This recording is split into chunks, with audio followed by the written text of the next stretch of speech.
김정자는 올해 73이었다.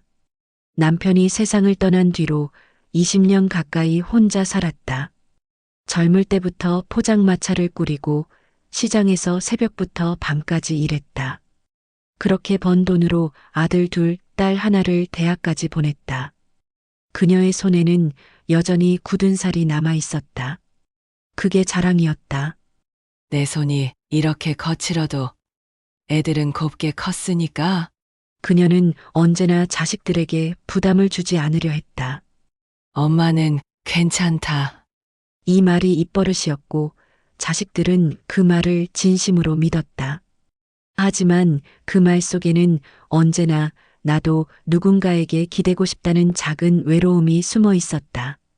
세월이 흘러 자식들이 결혼하고 각자의 삶을 살기 시작하자 정자는 점점 혼자가 되었다. 큰아들은 사업하느라 늘 바빴고 둘째 딸은 서울에서 살며 한 달에 한 번 전화 한 통 걸어왔다. 엄마 잘 지내시죠? 이번 달엔 못 내려가요. 일이 많아서요. 그래. 일 많을 땐 일해야지. 정자는 늘 웃으며 말했다. 그 웃음은 진심이었다. 하지만 전화를 끊은 뒤엔 텅 빈 방 안에서 작게 중얼거렸다. 일이 많아서 좋겠네. 나는 이제 일도 없는데. 그녀의 유일한 낙은 초등학생 손자 지훈이었다. 지훈이가 놀러 올 때마다 그녀는 제일 좋은 밥상을 차렸다. 할머니, 왜 이렇게 반찬이 많아요? 우리 지훈이 오면 밥맛이 돌아서 그렇지. 그때마다 지훈은 웃으며 말했다. 나중에 내가 커서 할머니 집세로 지어드릴게요. 그 한마디가 그녀의 하루를 버티게 했다. 하지만 명절이 다가올수록 마음은 무거워졌다. 자식들이 오지 않았다. 엄마, 이번엔 처가 먼저 가야 해서요. 엄마 애들 감기 걸려서 못 가요. 명절 음식은 결국 혼자 차려졌다. 불 꺼진 거실에 앉아 정자는 식은 잡채를 젓가락으로 휘저으며 조용히 눈을 감았다. 그래. 나 혼자라도 괜찮아. 그 말이 입에서 나왔을 땐 이미 눈물이 떨어지고 있었다. 그러던 어느 날 큰아들이 전화를 걸어왔다. 엄마, 그 집 말이에요. 요즘 유지비도 많이 들잖아요. 차라리 팔고 요양원 들어가세요. 편하실 거예요. 정자는 대답하지 못했다. 그저 수화기를 쥔 손이 떨릴 뿐이었다. 그 말은 걱정의 말투였지만 냉정한 계산이 깔려 있었다. 요양원이라. 그녀는 중얼거렸다. 이 집은 내 아버지랑 같이 지은 집인데. 그날 밤 정자는 오래된 앨범을 꺼냈다. 가족 사진 속에 웃는 얼굴들, 그 뒤편에서 자신이 얼마나 노력했는지 아무도 몰랐다. 사진 한 장 한 장을 넘길수록 마음이 식어갔다. 가족이라 믿었지만 결국 다 자기 편한 대로 사는구나. 정자는 거울 속 자신의 얼굴을 바라봤다. 주름진 눈과 얇아진 입술, 그리고 미세하게 떨리는 손끝. 그녀는 아주 조용히 그러나 단단히 말했다. 그래. 이번 생은 나만 믿고 살아야겠다. 그 순간 평생을 자식에게 맞춰 살아온 한 어머니의 마음속에 조용한 결심의 불씨가 피어올랐다. 며칠 뒤 김정자는 큰아들 명수의 전화를 받았다. 엄마, 요즘 집 관리하기 힘드시죠? 그냥 우리 쪽으로 오세요. 집은 제가 알아서 처리할게요. 그녀는 잠시 말을 잃었다. 철이라니. 그게 무슨 말이냐? 아니, 팔자는 거죠. 유지비도 들고 엄마 혼자 사시기 위험하잖아요. 그 말에 겉은 걱정이었지만 속은 욕심이었다. 그날 밤 둘째 딸 영희와 막내 아들도 연락을 했다. 엄마, 형한테만 집 맡기면 안 돼요. 우리도 다 가족인데 공평하게 나눠야죠. 그래요, 엄마. 저도 그 집 짓는데 돈 좀 보탰잖아요. 그녀는 조용히 수화기를 내려놓았다. 새 아이의 말 속에는 한결같이 엄마의 노후가 아닌 엄마의 재산만 있었다. 그녀는 밤새 잠을 이루지 못했다. 식탁 위에는 세 자식이 돌아가며 선물해 준 것들이 놓여 있었다. 명수는 전기밥솥, 영희는 찻잔 세트, 막내는 고가의 건강식품. 하지만 그 어떤 것도 마음은 담겨 있지 않았다. 그녀는 그걸 알아챘다. 다들 나를 걱정하는 척하지만 결국 돈이구나. 며칠 뒤 세 자식이 한자리에 모였다. 거실은 서늘했다. 엄마, 이번에 정리합시다. 집 팔면 나누면 되잖아요. 그래, 형이 5대5로 하자니까 그냥 합시다. 딸 영희가 중간에서 손을 들었다. 엄마가 아직 살아계시잖아요. 살아계신 분 재산을 왜 나눠요? 하지만 큰아들은 냉정했다. 그냥 미리 정리해 두자는 거지. 나중에 싸우기 전에. 정자는 아무 말도 하지 않았다. 그저 가만히 앉아 세 자식의 얼굴을 바라봤다. 입을 다물고 있지만 마음속에선 이미 냉기가 흘렀다. 그녀의 머릿속에는 남편의 말이 떠올랐다. 여보, 사람은 늙을수록 돈보다 마음이 더 외로워. 그 말이 이제야 실감이 났다. 그래. 내 말이 맞았구나. 이 사람들은 나의 피지만 나의 마음은 아니구나. 그녀는 일부러 부엌으로 가서 물을 끓였다. 손이 미세하게 떨렸다. 컵을 내려놓으며 속으로 중얼거렸다. 가족이란 게 결국 이렇게 변하는구나. 그날 밤 그녀는 오랜만에 앨범을 꺼냈다. 어릴 적 아이들이 웃던 사진, 명절마다 다 같이 모여 찍은 단체 사진, 그 속의 사람들은 지금의 자식들과 너무 달랐다. 그녀는 그 위에 손가락을 올렸다. 이 아이들이 어쩌다 이렇게 됐을까? 이튿날 아침 자식들이 다 돌아간 뒤 정자는 작은 수첩을 꺼냈다.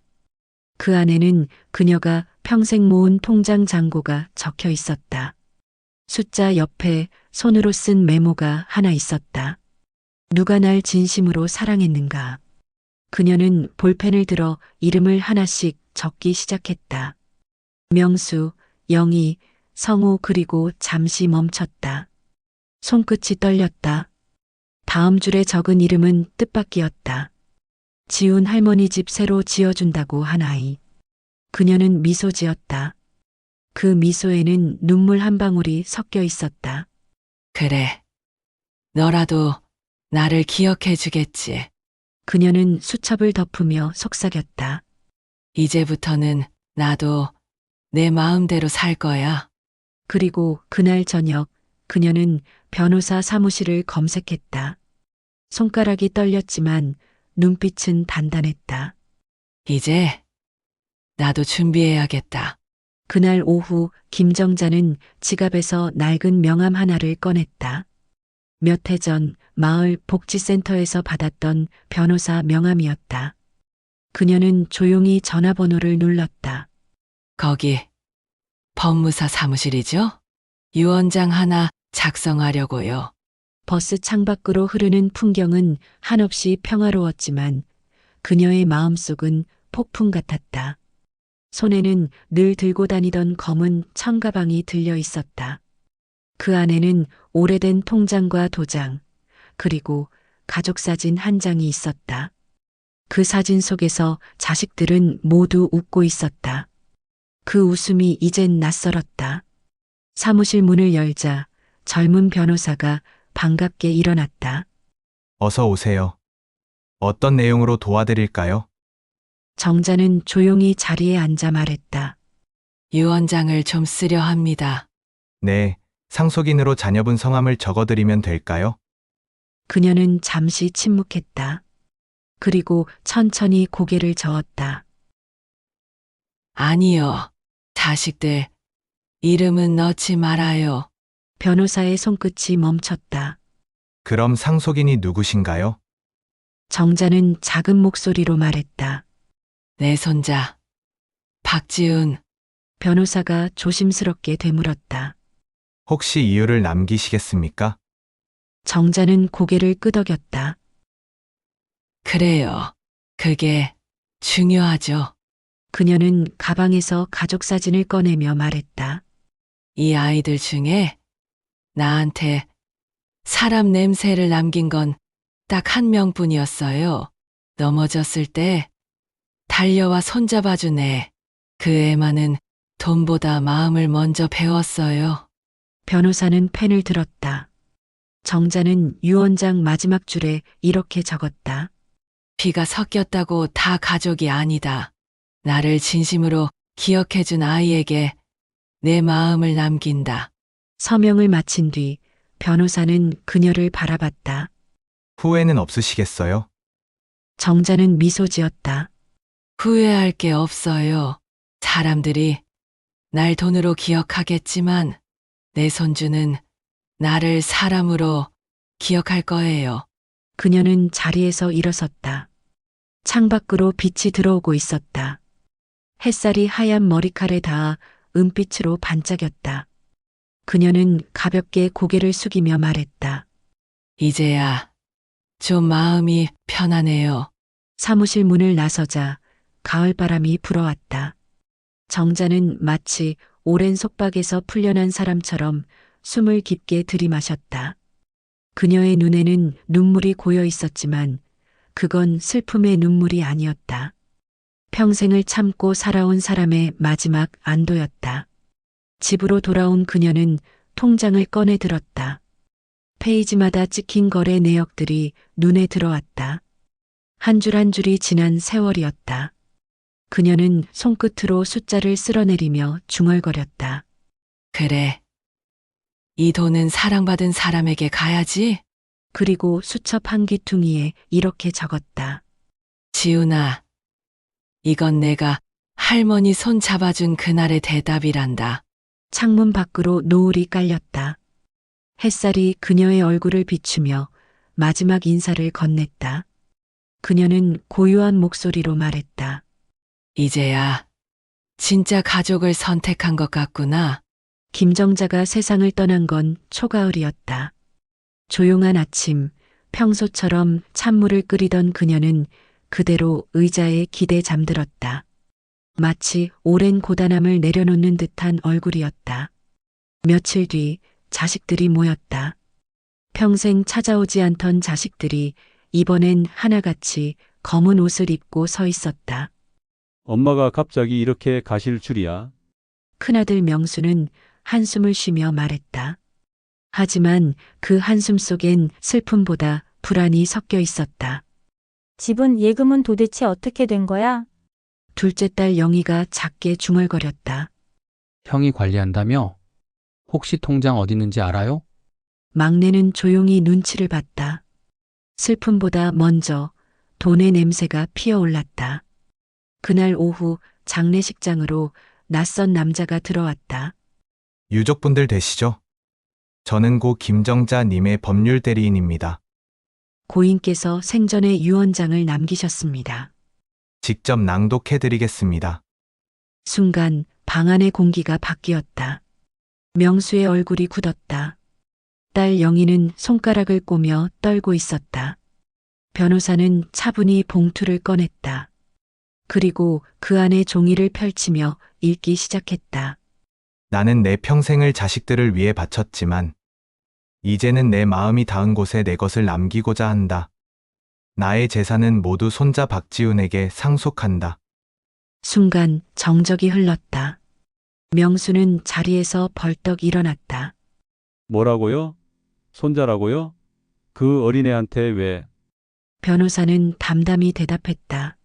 고인께서 분명히 밝히셨습니다. 나를 사람으로 대해준 건 지훈이 뿐이었다. 그 한마디에 영희는 눈을 내리깔았다. 그녀의 머릿속에는 언젠가 들었던 말이 스쳤다. 엄마 몸 아프시면 병원 가요. 돈 없으면 제가 보내드릴게요. 그 말을 하며 손가락으로 휴대폰만 만지던 자신이 떠올랐다. 그때 엄마가 했던 짧은 미소, 이제야 그 표정의 의미를 알 것 같았다. 큰아들은 계속 소리쳤다. 어떻게 그럴 수가 있어? 우리가 자식인데? 변호사는 차분히 마지막 문장을 읽었다. 피가 섞여도 마음이 멀면 남보다 못하다. 나는 자식이 아닌 나를 기억한 사람에게 남긴다. 명수는 말을 잃었다. 그때 문이 열리며 한 청년이 들어왔다. 그는 검은 정장을 입은 20살 청년 박지훈이었다. 제가 할머니 손자입니다. 그는 변호사에게 다가가 유언장을 받았다. 그 종이를 두 손으로 가슴에 꼭 안았다. 눈물이 흘렀지만 그 얼굴엔 부끄러움이 아닌 자부심이 있었다. 할머니가 저를 믿으셨어요. 제가 이 집 꼭 지켜낼게요. 모두가 침묵했다. 명수는 의자에 털썩 앉았다. 엄마, 그게 진심이었어요? 하지만 대답은 돌아오지 않았다. 대신 제단 위의 초가 흔들리며 불빛이 번졌다. 마치 그녀가 웃는 듯 작게 고요하게 흔들리고 있었다. 그날 밤 장례식이 끝나고도 명수는 홀로 제단 앞에 앉아 있었다. 그는 중얼거렸다. 엄마, 미안합니다. 그 말은 너무 늦었고 그녀는 이미 들을 수 없었다. 지우는 제단 앞에서 무릎을 꿇었다. 할머니 이제 걱정 마세요. 이제는 제가 지켜드릴게요. 초빛이 살짝 흔들렸다. 그리고 그 빛은 그녀가 남긴 마지막 미소처럼 조용히 사라졌다. 시간은 흘러 어느덧 10년이 지났다.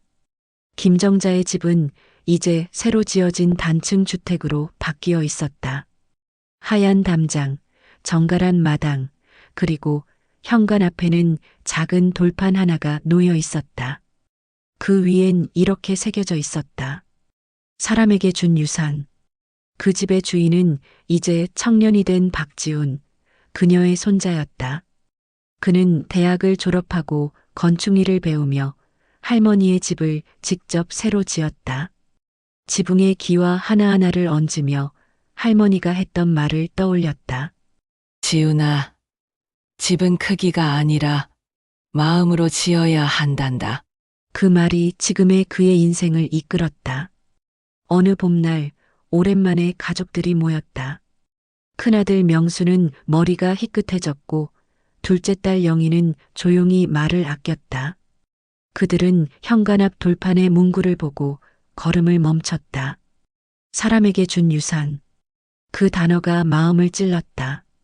명수가 입을 열었다. 이게 엄마가 새긴 거냐? 지우는 고개를 저었다. 아니요, 제가 새겼어요. 할머니가 그때 유언장에 쓰신 마지막 문장이 그거였어요. 그 말에 명수의 눈이 흔들렸다. 그는 한참을 말없이 서 있었다. 영희가 작게 중얼거렸다. 우리가 그때 왜 그렇게 했을까? 엄마는 단 한 번도 돈 얘기를 먼저 꺼낸 적이 없었는데. 지우는 잠시 두 사람을 바라보다가 차분히 말했다. 할머니는 미워서 그렇게 하신 게 아니에요. 그냥 사랑이 어디까지 닿는지 보여주고 싶으셨던 거예요. 바람이 불었다. 현관 앞에 작은 나무가 흔들렸다. 그 사이로 햇살이 비쳐 들어오며 집 안벽에 할머니의 사진이 비쳤다. 사진 속 그녀는 여전히 미소 짓고 있었다. 그날 밤 명수는 집 안구석에 오래된 서랍을 열었다. 그 안에는 정자가 생전에 써둔 메모 한 장이 있었다. 내가 남긴 건 돈이 아니다. 그 돈으로 너희가 마음을 배우길 바란다. 그 문장을 읽는 순간 명수의 눈에서 눈물이 떨어졌다. 엄마, 늦게라도 배웠어요. 너무 늦었네요. 그 옆에서 지우는 조용히 말했다. 할머니가 그 말을 듣고 싶으셨을 거예요. 명수는 하늘을 올려다봤다. 늦은 밤 별 하나가 유난히 밝게 빛났다. 그 별은 마치 할머니가 지켜보는 눈빛 같았다. 지우는 마당에 서서 하늘을 올려다봤다. 할머니, 이제 이 집은 저 혼자만의 집이 아니에요. 여기 오는 사람마다 따뜻하다고 해요. 그게 할머니 덕분이에요. 그는 두 손을 모아 조용히 고개를 숙였다. 바람이 불자 현관의 돌판 위 먼지가 흩날렸다. 그 밑에는 숨겨진 작은 글귀가 있었다. 가족이란 피보다 마음으로 이어지는 사람들이다. 그 문장을 본 순간 지우는 알았다. 할머니의 복수는 단순한 처벌이 아니라 사람을 다시 사람답게 만드는 가르침이었다는 걸. 그날 밤 지우는 불 꺼진 집안에서 낡은 가족 사진을 꺼내 들었다. 사진 속 할머니의 미소는 여전히 따뜻했다. 그는 천천히 중얼거렸다. 할머니, 저는 이제 알겠어요. 진짜 유산은 돈이 아니라 마음이었어요. 창밖에는 바람이 잔잔히 불고 있었다. 그 바람이 마치 대답하듯 살짝 커튼을 흔들었다. 그녀의 영혼이 그 집안을 여전히 따뜻하게 지키고 있었다.